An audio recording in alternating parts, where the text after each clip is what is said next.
Hey folks, well, excuse the dog barking in the background and stuff. We've got company over and the kid and the dogs are playing and stuff, and they're just having a good time. Anyway, today's video is about episode 6, season 2 of Alone. Alright folks, well I'm just going to get right into it. I had a little meltdown at the very beginning regarding, so I caught a fish, right?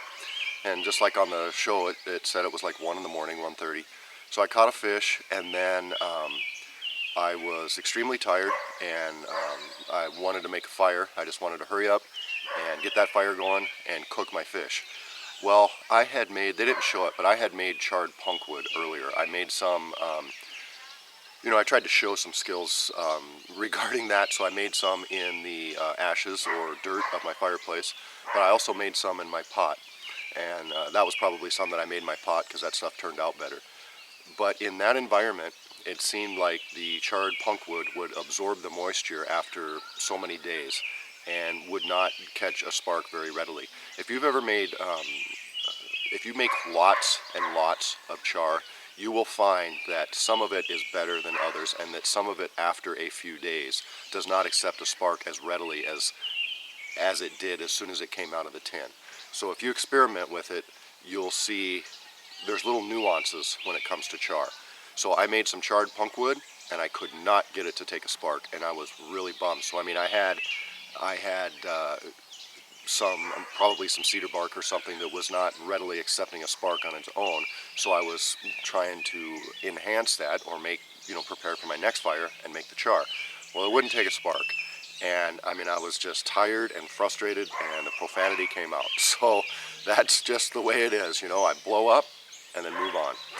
So anyway, that's why I got upset about that. Now, as far as the mouse goes, I'll tell you, I made a mistake, a pretty big mistake with that mouse. They gave us a dry bag, and you saw it in the very first episode with Desmond when he was trying to hang that dry bag. There was some food in there probably, and he was trying to hang it, out of the reach of bears.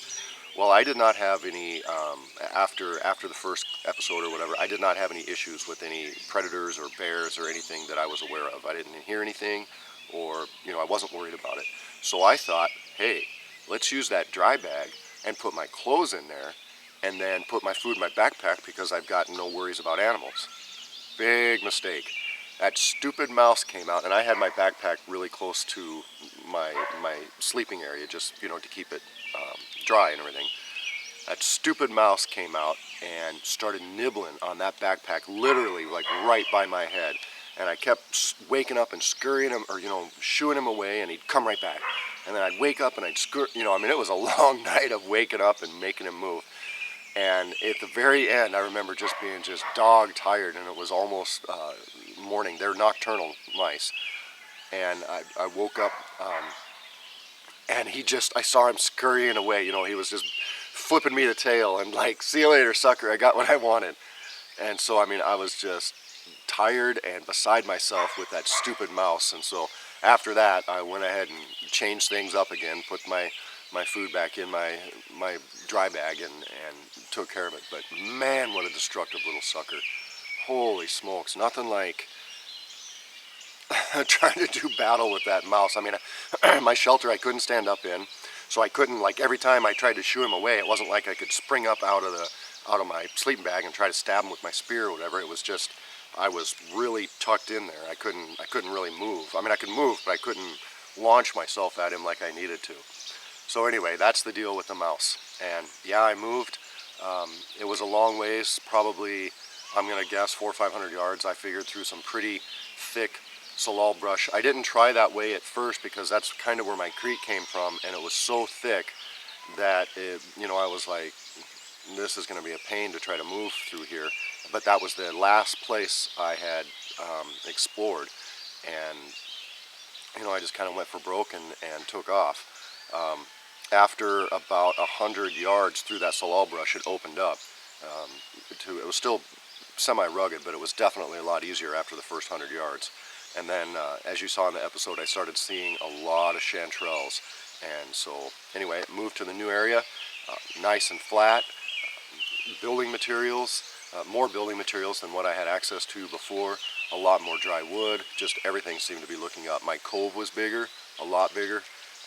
Someone just asked me on Facebook or whatever, what did I do for water. I don't know if they'll show that or not, but I mean, it's going to come up. I had a creek right there. So anyway, I mean, yeah, I got a lot of airtime. They showed a lot of me with my move and stuff. And I mean, if you have any questions, put them in the comments below, and if I can answer them, I will. Yeah, starting over in a new spot. It was, with me looking down and seeing that cove and seeing how open it was, it immediately changed my outlook, just because when you're in such a confining space like I was in before, it gets pretty depressing. I mean, my area, both my areas were north facing. I really didn't get any sun. And to top it off, the first area was basically a canyon or a cave, and I was sleeping under 2 logs. This other shelter is going to be a lot better. It's more open. It's a nice big A-frame. You know, I can almost stand up in it, so it's gonna be a lot better. And once again, I'm not going to go into the other folks' stuff too much, but you know, Nicole, man, she's catching those salmon like crazy. I mean, she's got like a Paul Bunyan frying pan, and that salmon is taking up that whole frying pan. That's amazing. What an amount of food she's being able to gather. It's amazing. Randy's shelter looks like he's building Fort Knox out there. I mean, he's got a lot of great building materials, and he is just really going to town. He caught some food, more than just a mouse, so that's awesome, good for him. Being silly on camera, you know, you're out there, you got nothing to do except for talk to the camera. So for me, I just sat there and talked and talked and talked, and Randy was being goofy. I thought it was really cool. So we didn't see a ton of the other folks. Mike made an amazing boat. Look at all the stuff Mike is finding. But not only is he finding stuff, he's putting it to use. And there's a big difference between just finding it and going, yeah, it's trash, and then thinking creatively and putting it into use. Made outriggers for his boat.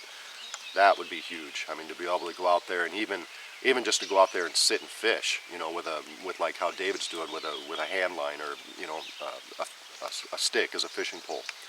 That's pretty cool. I know some folks commented about why didn't I make a trap at that first location for the mouse. Well, just because they didn't show it doesn't mean I didn't try to trap that mouse. Another thing, my shelter was a long ways up that incline, okay? My first shelter. Could you imagine carrying a 20-pound rock up those stairs I had to make up there to my shelter? Now, I have a video where I showed that if you don't have the perfect resources, you can make a log and do your deadfall. Randy showed that in his one of his episodes. He had a log deadfall. Yeah, I should have made a log deadfall. I should have done a better trap, but it doesn't mean that I wasn't trying. And let that mouse have that spot. It was a shelter under 2 logs. It wasn't ideal, I can guarantee you that. And that shelter also worried me because it was pretty sturdy, but it was also kind of a matter of time before climbing up and down that slope was going to be more, it was going to just take its toll on me. I mean, when you don't have the calories, climbing up and down that slope is going to be a pain. So anyway, it was good for me to move. Alright guys, I hope you liked the video. Like I said, if you have any questions, put them in the comments, and if I can answer them, I will.